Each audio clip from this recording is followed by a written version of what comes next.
ਪੰਜਾਬੀ ਭਾਸ਼ਾ ਨੂੰ ਪਿਆਰ ਕਰਨ ਵਾਲੇ ਸਰੋਤਿਆਂ ਦਾ ਤਹਿ ਦਿਲੋਂ ਧੰਨਵਾਦ। ਅੱਜ ਤੁਸੀਂ ਸੁਣੋਗੇ ਡੇਲ ਕਾਰਨੇਗੀ ਦੁਆਰਾ ਲਿਖੀ ਕਿਤਾਬ ਲੋਕ ਵਿਹਾਰ। ਥੀਓਡੋਰ ਰੂਜ਼ਵੈਲਟ ਦੀ ਹੈਰਾਨ ਕਰ ਦੇਣ ਵਾਲੀ ਲੋਕਪ੍ਰਿਅਤਾ ਦਾ ਵੀ ਇੱਕ ਰਹੱਸ ਇਹੀ ਸੀ, ਉਸਦੇ ਨੌਕਰ ਤੱਕ ਉਸ ਨਾਲ ਪਿਆਰ ਕਰਦੇ ਸਨ।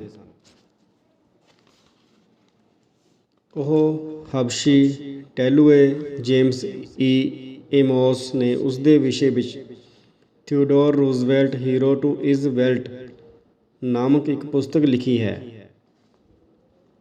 ਉਸ ਪੁਸਤਕ ਵਿੱਚ ਏਮੋਸ ਇਸ ਗਿਆਨ ਵਧਾਊ ਘਟਨਾ ਦਾ ਵਰਣਨ ਕਰਦਾ ਹੈ। ਇੱਕ ਵਾਰ ਮੇਰੀ ਇਸਤਰੀ ਨੇ ਰਾਸ਼ਟਰਪਤੀ ਰੂਜ਼ਵੈਲਟ ਤੋਂ ਬਾਬ ਵਹਾਈਟ ਨਰਲ ਹਿਜ਼ਵਕ ਦੇ ਵਿਸ਼ੇ ਵਿੱਚ ਪੁੱਛਿਆ, ਕਿਉਂਕਿ ਉਸਨੇ ਉਹ ਕਦੇ ਦੇਖਿਆ ਨਹੀਂ ਸੀ।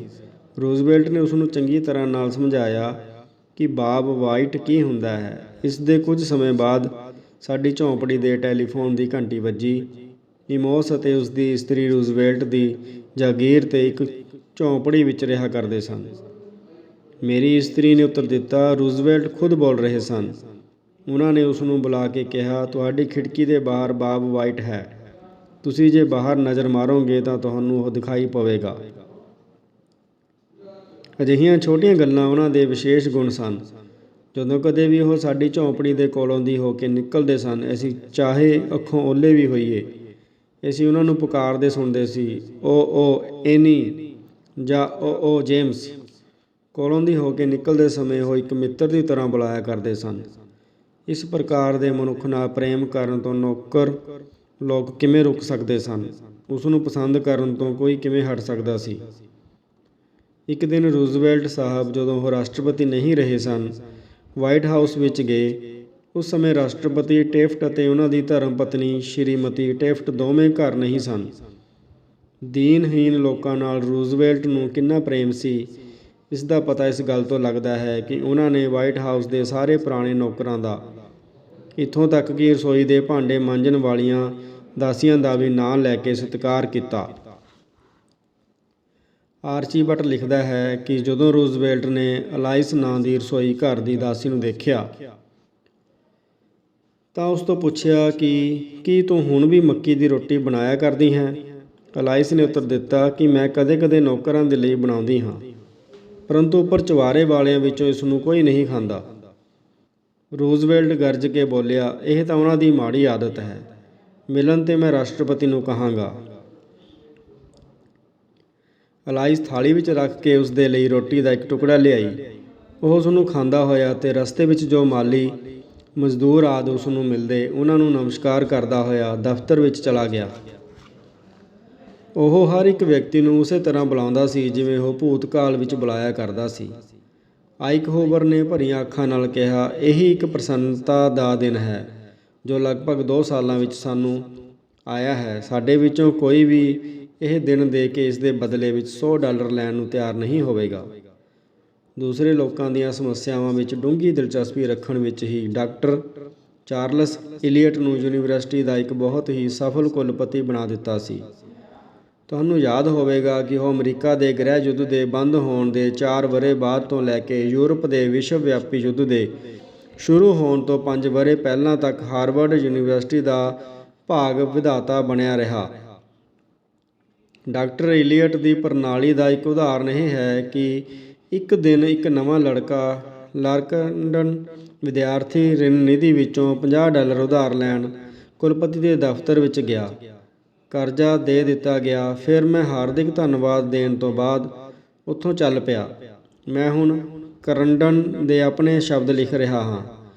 ਹੁਣ ਕੁਲਪਤੀ ਇਲੀਅਟ ਨੇ ਕਿਹਾ, ਕਿਰਪਾ ਕਰਕੇ ਬੈਠ ਜਾਓ। ਮੇਰੇ ਬੈਠ ਜਾਣ 'ਤੇ ਉਹ ਬੋਲਿਆ ਅਤੇ ਜਿਸ ਨੂੰ ਸੁਣ ਕੇ ਮੈਨੂੰ ਹੈਰਾਨੀ ਹੋਈ ਕਿ ਮੈਂ ਸੁਣਿਆ ਹੈ ਕਿ ਤੂੰ ਆਪਣੇ ਕਮਰੇ ਵਿੱਚ ਹੀ ਪਕਾਉਂਦਾ ਅਤੇ ਖਾਂਦਾ ਹੈ। ਅੱਛਾ, ਮੈਂ ਇਸ ਨੂੰ ਬੁਰਾ ਨਹੀਂ ਸਮਝਦਾ ਜੇ ਤੈਨੂੰ ਠੀਕ ਭੋਜਨ ਯੋਗ ਮਾਤਰਾ ਵਿੱਚ ਮਿਲ ਜਾਂਦਾ ਹੈ। ਜਦੋਂ ਮੈਂ ਕਾਲਜ ਵਿੱਚ ਸੀ ਤਾਂ ਮੈਂ ਵੀ ਅਜਿਹਾ ਹੀ ਕਰਿਆ ਕਰਦਾ ਸੀ। ਕੀ ਤੂੰ ਕਦੇ ਮਾਸ ਵਾਲੀ ਰੋਟੀ ਵੀ ਬਣਾਈ ਹੈ? ਜੇ ਉਹ ਯੋਗ ਰੂਪ ਵਿੱਚ ਪੱਕੇ ਹੋਏ ਅਤੇ ਯੋਗ ਰੂਪ ਵਿੱਚ ਰਿੰਨ੍ਹੇ ਹੋਏ ਮਾਸ ਦੀ ਬਣਾਈ ਜਾਵੇ ਤਾਂ ਤੇਰੇ ਲਈ ਸਰਵ ਉੱਤਮ ਵਸਤੂ ਹੈ, ਕਿਉਂਕਿ ਉਸ ਵਿੱਚ ਕੋਈ ਚੀਜ਼ ਨਿਕੰਮੀ ਨਹੀਂ ਜਾਂਦੀ। ਮੈਂ ਇਸ ਨੂੰ ਇਸ ਪ੍ਰਕਾਰ ਬਣਾਇਆ ਕਰਦਾ ਸੀ।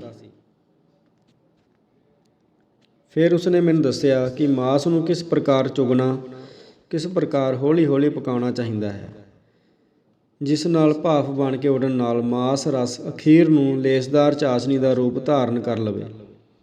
ਫਿਰ ਇਸ ਨੂੰ ਕਿਵੇਂ ਕੱਟਣਾ ਅਤੇ ਇੱਕ ਦੇ ਅੰਦਰ ਦੂਸਰਾ ਤਸਲਾ ਰੱਖ ਕੇ ਕਿਵੇਂ ਦਬਾਉਣਾ ਅਤੇ ਠੰਡਾ ਕਰਕੇ ਕਿਵੇਂ ਖਾਣਾ ਚਾਹੀਦਾ ਹੈ। ਮੈਂ ਵਿਅਕਤੀਗਤ ਤਜਰਬੇ ਨਾਲ ਮਾਲੂਮ ਕੀਤਾ ਹੈ ਕਿ ਜਿਨ੍ਹਾਂ ਲੋਕਾਂ ਦੇ ਪਿੱਛੇ ਸਾਰੀ ਦੁਨੀਆ ਭੱਜਦੀ ਹੈ, ਉਹਨਾਂ ਵਿੱਚ ਸੱਚੀ ਦਿਲਚਸਪੀ ਲੈ ਕੇ ਮਨੁੱਖ ਉਹਨਾਂ ਦਾ ਵੀ ਆਦਰ, ਸਮਾਂ ਅਤੇ ਸਹਿਯੋਗ ਪ੍ਰਾਪਤ ਕਰ ਸਕਦਾ ਹੈ। ਇਸ ਨੂੰ ਉਦਾਹਰਨ ਨਾਲ ਸਮਝਾਉਂਦਾ ਹਾਂ। ਕੁਝ ਵਰ੍ਹੇ ਹੋਏ ਮੈਂ ਨਾਵਲ, ਕਹਾਣੀ ਅਤੇ ਨਾਟਕ ਲਿਖਣ ਦੀ ਸਿੱਖਿਆ ਦੇਣ ਦੇ ਲਈ ਕਲਾ ਅਤੇ ਵਿਗਿਆਨ ਦੀ ਬਰੁਕਲਿਨ ਸੰਸਥਾ ਵਿੱਚ ਇੱਕ ਕੋਰਸ ਚਲਾਇਆ ਸੀ। ਅਸੀਂ ਚਾਹੁੰਦੇ ਸੀ ਕਿ ਕਥਲੀਨ ਨਾਰਿਸ, ਫੇਨੀ ਹਰਸਟ, ਈਡਾ ਟਾਰਬਲ, ਐਲਬਰਟ ਪੇਸਨ, ਟਰਹੂਨ, ਰੂਪਰਟ ਹੁਗਸ ਅਤੇ ਹੋਰ ਪ੍ਰਸਿੱਧ ਅਤੇ ਕੰਮ ਕਰ ਰਹੇ ਗ੍ਰੰਥਕਾਰ ਵੀ ਬਰੁਕਲਿਨ ਆ ਕੇ ਆਪਣੇ ਅਨੁਭਵਾਂ ਨਾਲ ਸਾਨੂੰ ਲਾਭ ਪਹੁੰਚਾਉਣ। ਇਸ ਲਈ ਅਸੀਂ ਉਹਨਾਂ ਨੂੰ ਲਿਖਿਆ ਕਿ ਸਾਡੇ ਦਿਲ ਵਿੱਚ ਤੁਹਾਡੀਆਂ ਕ੍ਰਿਤਾਂ ਦੇ ਪ੍ਰਤੀ ਬੜੀ ਆਦਰ ਬੁੱਧੀ ਹੈ ਅਤੇ ਤੁਹਾਡਾ ਉਪਦੇਸ਼ ਪਾਉਣ ਅਤੇ ਤੁਹਾਡੀ ਸਫਲਤਾ ਦੇ ਰਹੱਸ ਨੂੰ ਸਿੱਖਣ ਵਿੱਚ ਸਾਨੂੰ ਡੂੰਘੀ ਦਿਲਚਸਪੀ ਹੈ। ਇਹਨਾਂ ਵਿੱਚੋਂ ਹਰ ਇੱਕ ਪੱਤਰ ਉੱਤੇ ਲਗਭਗ 150 ਵਿਦਿਆਰਥੀਆਂ ਦੇ ਦਸਤਖਤ ਸਨ। ਅਸੀਂ ਕਿਹਾ, ਅਸੀਂ ਅਨੁਭਵ ਕਰਦੇ ਸੀ ਕਿ ਉਹ ਆਪਣੇ ਕੰਮਾਂ ਵਿੱਚ ਲੀਨ ਹਨ, ਇੰਨੇ ਲੀਨ ਹਨ ਕਿ ਉਹਨਾਂ ਕੋਲ ਲੈਕਚਰ ਤਿਆਰ ਕਰਨ ਦੇ ਲਈ ਸਮਾਂ ਨਹੀਂ। ਇਸ ਲਈ ਅਸੀਂ ਉਹਨਾਂ ਦੇ ਵਿਸ਼ੇ ਵਿੱਚ ਅਤੇ ਉਹਨਾਂ ਦੇ ਕੰਮ ਦੀਆਂ ਰੀਤਾਂ ਦੇ ਵਿਸ਼ੇ ਵਿੱਚ ਪ੍ਰਸ਼ਨਾਂ ਦੀ ਇੱਕ ਸੂਚੀ ਨਾਲ ਭੇਜ ਦਿੱਤੀ ਤਾਂ ਕਿ ਉਹ ਉਹਨਾਂ ਦਾ ਉੱਤਰ ਲਿਖ ਦੇਣ। ਉਹਨਾਂ ਨੇ ਉਸ ਨੂੰ ਪਸੰਦ ਕੀਤਾ। ਇਸ ਨੂੰ ਕੌਣ ਪਸੰਦ ਨਹੀਂ ਕਰੇਗਾ। ਇਸ ਲਈ ਉਹ ਘਰ ਛੱਡ ਕੇ ਚੱਲ ਪਏ ਅਤੇ ਸਾਨੂੰ ਸਹਾਇਤਾ ਦੇਣ ਦੇ ਲਈ ਯਾਤਰਾ ਦਾ ਕਸ਼ਟ ਉਠਾ ਕੇ ਬਰੁਕਲਿਨ ਆ ਪਹੁੰਚੇ। ਇਸੇ ਵਿਧੀ ਦੇ ਉਪਯੋਗ ਦੁਆਰਾ ਮੈਂ ਥੀਓਡੋਰ ਰੂਜ਼ਵੈਲਟ ਦੇ ਮੰਤਰੀ ਮੰਡਲ ਵਿੱਚ ਅਰਥ ਮੰਤਰੀ, ਲੇਜ਼ਲੀ ਮਸਟੇਫਟ ਦੇ ਮੰਤਰੀ ਮੰਡਲ ਵਿੱਚ attorney general George Wickersham, William Jennings Bryan, D Roosevelt ਅਤੇ ਅਨੇਕ ਹੋਰ ਪ੍ਰਸਿੱਧ ਲੋਕਾਂ ਨੂੰ ਸੱਦਿਆ ਕਿ ਉਹ ਆ ਕੇ ਮੈਥੋਂ ਸਰਵਜਨਿਕ ਭਾਸ਼ਣ ਕਰਨ ਦੀ ਕਲਾ ਸਿੱਖਣ ਵਾਲੇ ਵਿਦਿਆਰਥੀਆਂ ਦੇ ਨਾਲ ਵਾਰਤਾਲਾਪ ਕਰਨ। ਅਸੀਂ ਸਾਰੇ, ਚਾਹੇ ਕੁਜੜੇ ਹੋਈਏ ਜਾਂ ਹਲਵਾਈ ਹੋਈਏ ਜਾਂ ਸਿੰਘਾਸਨ ਉੱਤੇ ਬੈਠੇ ਹੋਏ ਰਾਜਾ ਹੋਈਏ, ਅਸੀਂ ਸਭ ਸਾਡੀ ਪ੍ਰਸ਼ੰਸਾ ਕਰਨ ਵਾਲੇ ਲੋਕਾਂ ਨੂੰ ਪਸੰਦ ਕਰਦੇ ਹਾਂ। ਉਦਾਹਰਨ ਦੇ ਲਈ ਜਰਮਨੀ ਦੇ ਕੈਂਸਰ ਨੂੰ ਹੀ ਲੈ ਲਵੋ। ਵਿਸ਼ਵ ਵਿਆਪੀ ਯੁੱਧ ਦੇ ਅਖੀਰ 'ਤੇ ਸੰਸਾਰ ਵਿੱਚ ਉਸ ਤੋਂ ਵੱਧ ਕੇ ਹੋਰ ਕਿਸੇ ਤੋਂ ਘਿਰਣਾ ਨਹੀਂ ਕੀਤੀ ਜਾਂਦੀ ਸੀ, ਇੱਥੋਂ ਤੱਕ ਕਿ ਉਸ ਦਾ ਆਪਣਾ ਰਾਸ਼ਟਰ ਵੀ ਉਸ ਦੇ ਵਿਰੁੱਧ ਹੋ ਗਿਆ ਸੀ। ਉਦੋਂ ਉਹ ਆਪਣੀ ਜਾਨ ਬਚਾਉਣ ਦੇ ਲਈ ਹਾਲੈਂਡ ਭੱਜ ਗਿਆ। ਉਸ ਦੇ ਵਿਰੁੱਧ ਨਫ਼ਰਤ ਦਾ ਭਾਵ ਇੰਨਾ ਪ੍ਰਚੰਡ ਸੀ ਕਿ ਕਰੋੜਾਂ ਮਨੁੱਖ ਉਸ ਦੀ ਬੋਟੀ-ਬੋਟੀ ਨੋਚ ਸੁੱਟਣਾ ਅਤੇ ਉਸ ਨੂੰ ਜਿਉਂਦੇ ਜੀ ਫੂਕ ਦੇਣਾ ਚਾਹੁੰਦੇ ਸਨ। ਕਰੋਧ ਦੇ ਇਸ ਦਾਨਵ ਦੇ ਵਿਚਕਾਰ ਇੱਕ ਛੋਟੇ ਜਿਹੇ ਲੜਕੇ ਨੇ ਕੈਸਰ ਨੂੰ ਪ੍ਰਸ਼ੰਸਾ ਅਤੇ ਦਿਆਲਤਾ ਨਾਲ ਚਮਕਦਾ ਹੋਇਆ ਇੱਕ ਸਰਲ ਅਤੇ ਨਿਸ਼ਕਪਟ ਪੱਤਰ ਲਿਖਿਆ। ਇਸ ਛੋਟੇ ਲੜਕੇ ਨੇ ਕਿਹਾ ਕਿ ਇਸ ਗੱਲ ਦਾ ਕੋਈ ਮਤਲਬ ਨਹੀਂ ਕਿ ਦੂਸਰੇ ਲੋਕ ਕੀ ਖਿਆਲ ਕਰਦੇ ਹਨ। ਮੈਂ ਵਿਲਹਲਮ ਨੂੰ ਆਪਣਾ ਸਮਰਾਟ ਸਮਝ ਕੇ ਹਮੇਸ਼ਾ ਪ੍ਰੇਮ ਕਰਦਾ ਰਹਾਂਗਾ। ਕੈਸਰ ਉੱਤੇ ਇਸ ਪੱਤਰ ਦਾ ਬੜਾ ਪ੍ਰਭਾਵ ਪਿਆ। ਉਸਨੇ ਲੜਕੇ ਨੂੰ ਮਿਲਣ ਲਈ ਬੁਲਾਇਆ। ਲੜਕਾ ਆਇਆ ਅਤੇ ਨਾਲ ਹੀ ਉਸਦੀ ਮਾਤਾ ਵੀ, ਅਤੇ ਕੈਸਰ ਨੇ ਉਸਦੀ ਮਾਤਾ ਨਾਲ ਵਿਆਹ ਕਰ ਲਿਆ। ਉਸ ਲੜਕੇ ਨੂੰ ਮਿੱਤਰ ਬਣਾਉਣ ਅਤੇ ਲੋਕਾਂ ਨੂੰ ਪ੍ਰਭਾਵਿਤ ਕਰਨ ਦੀ ਵਿਧੀ 'ਤੇ ਪੁਸਤਕ ਪੜ੍ਹਨ ਦੀ ਜ਼ਰੂਰਤ ਨਹੀਂ ਸੀ। ਸੁਭਾਵਿਕ ਪ੍ਰਵਿਰਤੀ ਨਾਲ ਹੀ ਉਹ ਇਹ ਵਿਧੀ ਜਾਣਦਾ ਸੀ। ਜੇ ਅਸੀਂ ਮਿੱਤਰ ਬਣਾਉਣਾ ਚਾਹੁੰਦੇ ਹਾਂ ਤਾਂ ਸਾਨੂੰ ਦੂਸਰਿਆਂ ਦੇ ਲਈ ਕੰਮ ਕਰਨੇ ਚਾਹੀਦੇ ਹਨ, ਅਜਿਹੇ ਕੰਮ ਜਿਨ੍ਹਾਂ ਦੇ ਲਈ ਸਮਾਂ, ਸ਼ਕਤੀ, ਸਵਾਰਥ, ਤਿਆਗ ਅਤੇ ਵਿਚਾਰਸ਼ੀਲਤਾ ਦੀ ਜ਼ਰੂਰਤ ਹੁੰਦੀ ਹੈ। ਜਦੋਂ Duke of Windsor Prince of Wales ਸੀ, ਉਸ ਦੇ ਲਈ ਦੱਖਣੀ ਅਮਰੀਕਾ ਜਾਣ ਦਾ ਪ੍ਰੋਗਰਾਮ ਬਣਾਇਆ ਗਿਆ। ਉਸ ਯਾਤਰਾ 'ਤੇ ਰਵਾਨਾ ਹੋਣ ਤੋਂ ਪਹਿਲਾਂ ਉਸਨੇ ਸਪੈਨਿਸ਼ ਭਾਸ਼ਾ ਸਿੱਖਣ ਵਿੱਚ ਕਈ ਮਹੀਨੇ ਲਾਏ ਤਾਂ ਕਿ ਉਹ ਉਸ ਦੇਸ਼ ਦੀ ਭਾਸ਼ਾ ਵਿੱਚ ਲੋਕਾਂ ਨਾਲ ਗੱਲਬਾਤ ਕਰ ਸਕੇ। ਇਸ ਕਾਰਨ ਉਹ ਦੱਖਣੀ ਅਮਰੀਕਾ ਵਾਲਿਆਂ ਵਿੱਚ ਬੜਾ ਹਰਮਨ ਪਿਆਰਾ ਹੋ ਗਿਆ। ਮੈਂ ਵਰ੍ਹਿਆਂ ਤੱਕ ਆਪਣੇ ਮਿੱਤਰ ਦੇ ਜਨਮ ਦਿਨ ਜਾਣਨ ਦਾ ਖਾਸ ਧਿਆਨ ਰੱਖਦਾ ਹਾਂ। ਕਿਵੇਂ? ਜਦ ਕਿ ਮੈਨੂੰ ਫਲਿਤ ਜੋਤਿਸ਼ ਵਿੱਚ ਰੱਤੀ ਭਰ ਵੀ ਵਿਸ਼ਵਾਸ ਨਹੀਂ, ਮੈਂ ਦੂਸਰੇ ਤੋਂ ਪੁੱਛਣਾ ਸ਼ੁਰੂ ਕੀਤਾ ਕਿ ਤੁਸੀਂ ਮਨੁੱਖ ਦੀ ਜਨਮ ਤਿਥੀ ਦਾ ਉਸਦੇ ਚਰਿੱਤਰ ਅਤੇ ਸੁਭਾਅ ਦੇ ਨਾਲ ਕੋਈ ਸੰਬੰਧ ਮੰਨਦੇ ਹੋ। ਫਿਰ ਮੈਂ ਉਸ ਤੋਂ ਉਸਦੇ ਜਨਮ ਦਾ ਮਹੀਨਾ ਅਤੇ ਤਾਰੀਖ ਪੁੱਛੀ। ਜੇ ਉਸਨੇ ਉਦਾਹਰਨ ਦੇ ਤੌਰ 'ਤੇ 24 ਨਵੰਬਰ ਦੱਸਿਆ ਤਾਂ ਮੈਂ ਮਨ ਵਿੱਚ ਵਾਰ-ਵਾਰ ਦੁਹਰਾਉਂਦਾ ਰਿਹਾ, 24 ਨਵੰਬਰ 24 ਨਵੰਬਰ। ਜਿਉਂ ਹੀ ਉਸਨੇ ਪਿੱਠ ਫੇਰੀ, ਮੈਂ ਝੱਟ ਉਸਦਾ ਨਾਮ ਅਤੇ ਜਨਮ ਦਿਵਸ ਨੋਟ ਕਰ ਲਿਆ ਅਤੇ ਬਾਅਦ ਵਿੱਚ ਜਨਮ ਦਿਨ ਦੀ ਕਾਪੀ ਵਿੱਚ ਚੜ੍ਹਾ ਲਿਆ। ਹਰ ਇੱਕ ਵਰ੍ਹੇ ਦੇ ਸ਼ੁਰੂ ਵਿੱਚ ਮੇਰੇ ਕੈਲੰਡਰ ਦੇ ਪੈਡ ਵਿੱਚ ਇਹਨਾਂ ਜਨਮ ਦਿਨ ਦੀਆਂ ਤਾਰੀਖਾਂ ਦੀ ਸੂਚੀ ਤਿਆਰ ਰਹਿੰਦੀ ਹੈ। ਇਸ ਲਈ ਉਹ ਆਪਣੇ ਆਪ ਮੇਰੇ ਧਿਆਨ ਵਿੱਚ ਰਹਿੰਦੀਆਂ ਹਨ। ਜਦੋਂ ਜਨਮ ਦਿਨ ਆਉਂਦਾ ਹੈ, ਝੱਟ ਮੇਰੀ ਚਿੱਠੀ ਜਾਂ ਤਾਰ ਪਹੁੰਚ ਜਾਂਦੀ ਹੈ। ਤੀਰ ਕੈਸਾ ਨਿਸ਼ਾਨੇ ਉੱਤੇ ਬੈਠਦਾ ਹੈ। ਜ਼ਿਆਦਾਤਰ ਮੈਂ ਸੰਸਾਰ ਵਿੱਚ ਇੱਕ ਅਜਿਹਾ ਵਿਅਕਤੀ ਹੁੰਦਾ ਹਾਂ ਜਿਸ ਨੂੰ ਉਹ ਜਨਮ ਤਾਰੀਖ ਯਾਦ ਹੁੰਦੀ ਹੈ। ਦੂਸਰਾ ਕੋਈ ਵਧਾਈ ਦਾ ਪੱਤਰ ਜਾਂ ਤਾਰ ਨਹੀਂ ਭੇਜਦਾ। ਅਸੀਂ ਮਿੱਤਰ ਬਣਾਉਣਾ ਚਾਹੁੰਦੇ ਹਾਂ ਤਾਂ ਸਾਨੂੰ ਖੁਸ਼ੀ ਅਤੇ ਉਤਸ਼ਾਹ ਦੇ ਨਾਲ ਲੋਕਾਂ ਦਾ ਸਤਿਕਾਰ ਕਰਨਾ ਚਾਹੀਦਾ ਹੈ। ਜਦੋਂ ਕੋਈ ਵਿਅਕਤੀ ਤੁਹਾਨੂੰ ਫ਼ੋਨ ਉੱਤੇ ਬੁਲਾਵੇ ਤਾਂ ਉਸੇ ਮਨੋਵਿਗਿਆਨ ਨਾਲ ਕੰਮ ਲਵੋ। ਅਜਿਹੇ ਬੋਲਾਂ ਵਿੱਚ ਹੈਲੋ ਕਹੋ ਜਿਸ ਨਾਲ ਟਪਕੇ ਕਿ ਤੁਸੀਂ ਉਸਦੇ ਬੁਲਾਉਣ 'ਤੇ ਕਿੰਨੇ ਪ੍ਰਸੰਨ ਹੋਏ ਹੋ। ਨਿਊਯਾਰਕ ਟੈਲੀਫੋਨ ਕੰਪਨੀ ਨੇ ਇੱਕ ਸਕੂਲ ਖੋਲ੍ਹ ਰੱਖਿਆ ਹੈ ਜਿਸ ਵਿੱਚ ਉਹ ਆਪਣੇ ਜੰਤਰ ਸੰਚਾਲਕਾਂ ਨੂੰ ਨੰਬਰ ਪਲੀਜ਼ ਅਜਿਹੇ ਢੰਗ ਨਾਲ ਕਹਿਣਾ ਸਿਖਾਉਂਦੀ ਹੈ ਜਿਸ ਦਾ ਅਰਥ ਹੁੰਦਾ ਹੈ ਨਮਸਕਾਰ, ਤੁਹਾਡੀ ਸੇਵਾ ਕਰਨ ਵਿੱਚ ਮੈਨੂੰ ਬੜੀ ਪ੍ਰਸੰਨਤਾ ਹੈ। ਕੱਲ੍ਹ ਅਸੀਂ ਜਦੋਂ ਟੈਲੀਫੋਨ 'ਤੇ ਉੱਤਰ ਦੇਣ ਲੱਗੀਏ ਤਾਂ ਇਹ ਗੱਲ ਯਾਦ ਰੱਖਣੀ ਚਾਹੀਦੀ ਹੈ ਕਿ ਇਹ ਮਨੋਵਿਗਿਆਨ ਵਪਾਰ ਵਿੱਚ ਵੀ ਕੰਮ ਕਰਦਾ ਹੈ। ਹਾਂ, ਕਰਦਾ ਹੈ।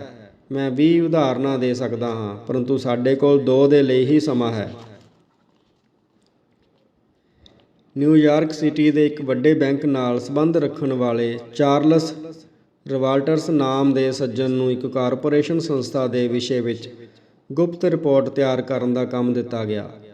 ਉਹ ਸਿਰਫ ਇੱਕ ਹੀ ਅਜਿਹੇ ਵਿਅਕਤੀ ਨੂੰ ਜਾਣਦਾ ਸੀ ਜਿਸ ਨੂੰ ਉਹ ਸਭ ਗੱਲਾਂ ਪਤਾ ਸਨ ਜਿਨ੍ਹਾਂ ਦੀ ਉਸ ਨੂੰ ਭਾਰੀ ਜ਼ਰੂਰਤ ਸੀ। ਉਹ ਇੱਕ ਵੱਡੀ ਉਦਯੋਗਿਕ ਮੰਡਲੀ ਦਾ ਪ੍ਰਧਾਨ ਸੀ। ਸ਼੍ਰੀ ਵਾਲਟਰਸ ਉਸ ਨੂੰ ਮਿਲਣ ਗਿਆ। ਜਿਉਂ ਹੀ ਦੁਆਰਪਾਲ ਸ਼੍ਰੀ ਵਾਲਟਰਸ ਨੂੰ ਪ੍ਰਧਾਨ ਦੇ ਦਫ਼ਤਰ ਵਿੱਚ ਲੈ ਕੇ ਗਿਆ, ਇੱਕ ਮੁਟਿਆਰ ਇਸਤਰੀ ਨੇ ਦਰਵਾਜ਼ੇ ਵਿੱਚੋਂ ਸਿਰ ਕੱਢ ਕੇ ਪ੍ਰਧਾਨ ਨੂੰ ਕਿਹਾ ਕਿ ਅੱਜ ਮੈਨੂੰ ਤੁਹਾਡੇ ਲਈ ਕੋਈ ਡਾਕ ਦੀ ਟਿਕਟ ਨਹੀਂ ਮਿਲੀ। ਪ੍ਰਧਾਨ ਨੇ ਸ਼੍ਰੀ ਵਾਲਟਰਸ ਨੂੰ ਦੱਸਿਆ ਕਿ ਮੈਂ ਆਪਣੇ 12 ਵਰ੍ਹਿਆਂ ਦੇ ਪੁੱਤਰ ਦੇ ਲਈ ਡਾਕ ਦੇ ਟਿਕਟ ਇਕੱਠੇ ਕਰਿਆ ਕਰਦਾ ਹਾਂ। ਸ਼੍ਰੀ ਵਾਲਟਰਸ ਨੇ ਆਪਣੇ ਆਉਣ ਦਾ ਕਾਰਨ ਦੱਸਿਆ ਅਤੇ ਪ੍ਰਸ਼ਨ ਪੁੱਛਣਾ ਸ਼ੁਰੂ ਕੀਤਾ। ਪ੍ਰਧਾਨ ਦੇ ਉੱਤਰ ਅਨਿਸ਼ਚਿਤ, ਅਸਪਸ਼ਟ ਅਤੇ ਵਿਆਪਕ ਸਨ। ਉਹ ਗੱਲ ਕਰਨਾ ਨਹੀਂ ਚਾਹੁੰਦਾ ਸੀ ਅਤੇ ਕੋਈ ਵੀ ਚੀਜ਼ ਉਸ ਨੂੰ ਗੱਲ ਕਰਨ ਲਈ ਪ੍ਰੇਰਿਤ ਨਾ ਕਰ ਸਕੀ। ਇਸ ਸੰਖੇਪ ਭੇਟ ਦਾ ਕੁਝ ਵੀ ਫਲ ਨਾ ਹੋਇਆ। ਸ਼੍ਰੀ ਵਾਲਟਰਸ ਨੇ ਇਹ ਘਟਨਾ ਵਰਗ ਨੂੰ ਸੁਣਾਉਂਦੇ ਹੋਏ ਕਿਹਾ, ਸੱਚ ਪੁੱਛੋ ਮੈਨੂੰ ਕੁਝ ਨਹੀਂ ਸੁੱਝਦਾ ਸੀ ਕਿ ਮੈਂ ਕੀ ਕਰਾਂ। ਫਿਰ ਮੈਨੂੰ ਉਹ ਗੱਲ ਚੇਤੇ ਹੋ ਆਈ ਜੋ ਉਸ ਦੀ ਸੈਕਟਰੀ ਇਸਤਰੀ ਨੇ ਉਸ ਨੂੰ ਕਹੀ ਸੀ, ਡਾਕ ਦੇ ਟਿਕਟ, 12 ਵਰ੍ਹਿਆਂ ਦਾ ਪੁੱਤਰ। ਅਤੇ ਮੈਨੂੰ ਇਹ ਚੇਤੇ ਹੋ ਆਇਆ ਕਿ ਸਾਡੇ ਬੈਂਕ ਦਾ ਪਰਰਾਸ਼ਟਰ ਵਿਭਾਗ ਹਰੇਕ ਮਹਾਂਦੇਸ਼ ਤੋਂ ਆਉਣ ਵਾਲੀਆਂ ਚਿੱਠੀਆਂ ਉੱਤੋਂ ਟਿਕਟ ਇਕੱਠੇ ਕਰਿਆ ਕਰਦਾ ਹੈ। ਦੂਸਰੇ ਦਿਨ ਤੀਸਰੇ ਪਹਿਰ ਮੈਂ ਉਸ ਮਨੁੱਖ ਨੂੰ ਫੇਰ ਮਿਲਣ ਗਿਆ ਅਤੇ ਅੰਦਰ ਕਹਾ ਭੇਜਿਆ ਕਿ ਮੇਰੇ ਕੋਲ ਤੁਹਾਡੇ ਲੜਕੇ ਦੇ ਲਈ ਕੁਝ ਟਿਕਟ ਹਨ। ਮੈਨੂੰ ਬੜੇ ਹੀ ਉਤਸ਼ਾਹ ਅਤੇ ਆਓ ਭਗਤ ਦੇ ਨਾਲ ਅੰਦਰ ਲਿਜਾਇਆ ਗਿਆ ਅਤੇ ਉਸਨੇ ਪਿਆਰ ਨਾਲ ਮੇਰੇ ਨਾਲ ਹੱਥ ਮਿਲਾਇਆ। ਉਸਦੇ ਚਿਹਰੇ ਤੋਂ ਮੁਸਕਰਾਹਟ ਅਤੇ ਚੰਗੀ ਇੱਛਾ ਦੀਆਂ ਰਿਸ਼ਮਾਂ ਨਿਕਲ ਰਹੀਆਂ ਸਨ। ਟਿਕਟਾਂ ਨੂੰ ਬੜੇ ਲਾਡ ਪਿਆਰ ਨਾਲ ਦੇਖਦੇ ਹੋਏ ਉਸਨੇ ਕਿਹਾ, ਮੇਰੇ ਜਾਰਜ ਨੂੰ ਇਹ ਬਹੁਤ ਚੰਗਾ ਲੱਗੇਗਾ ਅਤੇ ਇਸ ਨੂੰ ਦੇਖੋ, ਇਹ ਤਾਂ ਇੱਕ ਬਹੁਮੁੱਲਾ ਰਤਨ ਹੈ। ਅਸੀਂ ਟਿਕਟਾਂ ਦੇ ਵਿਸ਼ੇ ਵਿੱਚ ਗੱਲਾਂ ਕਰਨ ਅਤੇ ਉਸਦੇ ਲੜਕੇ ਦੀ ਤਸਵੀਰ ਨੂੰ ਦੇਖਣ ਵਿੱਚ ਅੱਧਾ ਘੰਟਾ ਖਰਚ ਕੀਤਾ। ਇਸ ਦੇ ਬਾਅਦ ਉਸਨੇ ਆਪਣਾ 1 ਘੰਟੇ ਤੋਂ ਵੀ ਜ਼ਿਆਦਾ ਸਮਾਂ ਮੇਰੇ ਬਿਨਾਂ ਕਹੇ ਹੀ ਜੋ ਜਾਣਕਾਰੀ ਮੈਨੂੰ ਚਾਹੀਦੀ ਸੀ ਉਸ ਨੂੰ ਵਿਸਥਾਰ ਨਾਲ ਦੇਣ ਵਿੱਚ ਲਗਾਇਆ। ਉਸ ਨੂੰ ਜੋ ਕੁਝ ਪਤਾ ਸੀ ਉਹ ਸਭ ਉਸਨੇ ਮੈਨੂੰ ਦੱਸਿਆ ਅਤੇ ਫਿਰ ਆਪਣੇ ਅਧੀਨ ਕਰਮਚਾਰੀਆਂ ਨੂੰ ਬੁਲਾ ਕੇ ਉਸਨੇ ਪੁੱਛਿਆ। ਉਸਨੇ ਆਪਣੇ ਕੁਝ ਸਾਥੀਆਂ ਨੂੰ ਟੈਲੀਫੋਨ ਕੀਤਾ। ਉਸਨੇ ਮੈਨੂੰ ਤੱਥਾਂ, ਅੰਕੜਿਆਂ, ਰਿਪੋਰਟਾਂ ਅਤੇ ਚਿੱਠੀਆਂ ਪੱਤਰਾਂ ਨਾਲ ਲੱਦ ਦਿੱਤਾ। ਮੇਰਾ ਕੰਮ ਬਣ ਗਿਆ। ਇੱਕ ਦੂਸਰੀ ਉਦਾਹਰਨ ਲਵੋ। ਫਿਲਾਡੈਲਫੀਆ ਦੇ ਸ਼੍ਰੀਯੁਤ CM ਫਲ ਵਰ੍ਹਿਆਂ ਤੱਕ ਵੱਡੀ ਚੇਨ ਸਟੋਰ ਸੰਸਥਾ ਦੇ ਕੋਲ ਕੋਇਲਾ ਵੇਚਣ ਦਾ ਯਤਨ ਕਰ ਚੁੱਕੇ ਸਨ, ਪਰੰਤੂ ਚੇਨ ਸਟੋਰ ਕੰਪਨੀ ਨੇ ਆਪਣਾ ਬਾਲਣ ਇੱਕ ਸ਼ਹਿਰ ਤੋਂ ਬਾਹਰ ਦੇ ਵਪਾਰੀ ਤੋਂ ਖਰੀਦਣਾ ਨਾ ਛੱਡਿਆ। ਉਹ ਫਰਮ ਨਫਲ ਦੇ ਦਫ਼ਤਰ ਦੇ ਦਰਵਾਜ਼ੇ ਦੇ ਠੀਕ ਸਾਹਮਣਿਓਂ ਹੋ ਕੇ ਬਾਲਣ ਲੈ ਜਾਂਦੀ ਰਹੀ। ਸ਼੍ਰੀ ਨਫਲ ਨੇ ਇੱਕ ਰਾਤ ਮੇਰੇ ਇੱਕ ਵਰਗ ਵਿੱਚ ਭਾਸ਼ਣ ਦਿੱਤਾ। ਉਸ ਵਿੱਚ ਉਸਨੇ ਚੇਨ ਸਟੋਰਾਂ ਉੱਤੇ ਆਪਣੀ ਕ੍ਰੋਧ ਅਗਨੀ ਵਰਸਾਈ ਅਤੇ ਕਿਹਾ ਕਿ ਉਹ ਰਾਸ਼ਟਰ ਦੇ ਲਈ ਸ਼ਰਾਪ ਹਨ। ਫਿਰ ਵੀ ਉਸ ਨੂੰ ਹੈਰਾਨੀ ਹੋਈ ਸੀ ਕਿ ਹੁਣ ਉਹ ਉਸ ਦਾ ਕੋਲਾ ਕਿਉਂ ਨਹੀਂ ਖਰੀਦਦੇ।